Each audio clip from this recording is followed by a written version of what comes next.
Extremely sorry to disappoint.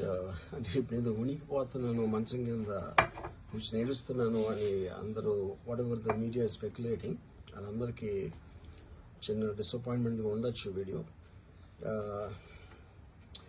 ఇక్కడ point ఏంటంటే, I just want explain the whole concept. ఇప్పుడు నేను ఆల్మోస్ట్ ఒక 1 year బ్యాక్ ఏదో ట్వీట్స్ పెట్టాను అనే ఎలిగేషన్. ఆ ట్వీట్స్ ఎవరో మనోభావాలు దెబ్బతిన్నాయి.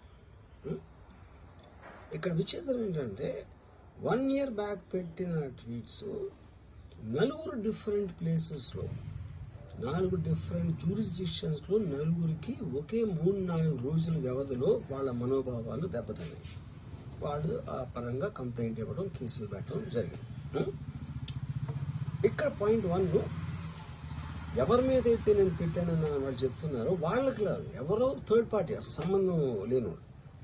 ఆ కాంటెక్స్ట్లో అసలు ఈ కేసు ఎలాగా, ఈ సెక్షన్స్ ఎలా వర్తిస్తాయి అనేది అప్పుడు ఆబ్వియస్గా నాకు వచ్చే అనుమానం కానీ, నాకు కానీ నా మనుషులు కానీ, ఇది ఒక పర్సిక్యూషన్ చేయడానికి ఒక పద్ధతి ప్రకారం ఉన్న అలౌబుల్ లాస్ని వాడుతున్నారా, లేకపోతే ఇప్పుడు వరల్డ్ ఓవర్ ఒక ఫినామినా ఏం జరుగుతుందంటే పొలిటికల్ పార్టీస్ వాళ్ళు they are weaponising the systems of the police. అది అమెరికాలో జరుగుతుంది, యూరోప్లో జరుగుతుంది, ఇక్కడ కూడా జరుగుతుంది. అప్పుడు నేను ఏ ఒక్క వ్యక్తిని, ఒక పోలీస్ ఆఫీసర్ని కానీ, ఒక పొలిటికల్ పర్సన్ కానీ నేను బ్లేమ్ చేయట్లా. I think it happens in certain ఒక ఏమంటారు దాన్ని, ఒక వే. అది అందరూ కూడా ఎంతో కొంత అది చేయటానికి టెంప్టేషన్ ఉండొచ్చు.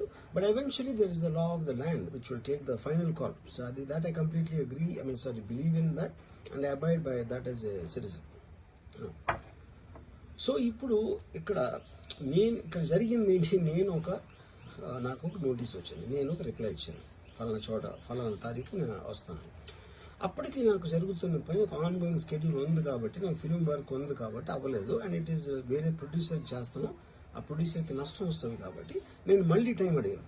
ఇదేంటి కేసు, ఇదేం అర్జెంట్ కేసు అంటే 1 year తర్వాత ట్వీట్ చూసిన అతనికి 1 weekలో అన్నీ అయిపోవాలనేది ఏమన్నా మీనింగ్ ఉంటుంది అసలు దానికి? So which basically means it is being done for purposes other than the urgency of the case. ఇప్పుడు అర్జెన్సీ ఆఫ్ ద కేసు అంటే మీరు మర్డర్లు గేడర్లు ఇన్ని జరిగి సంవత్సరాలు తీసుకుని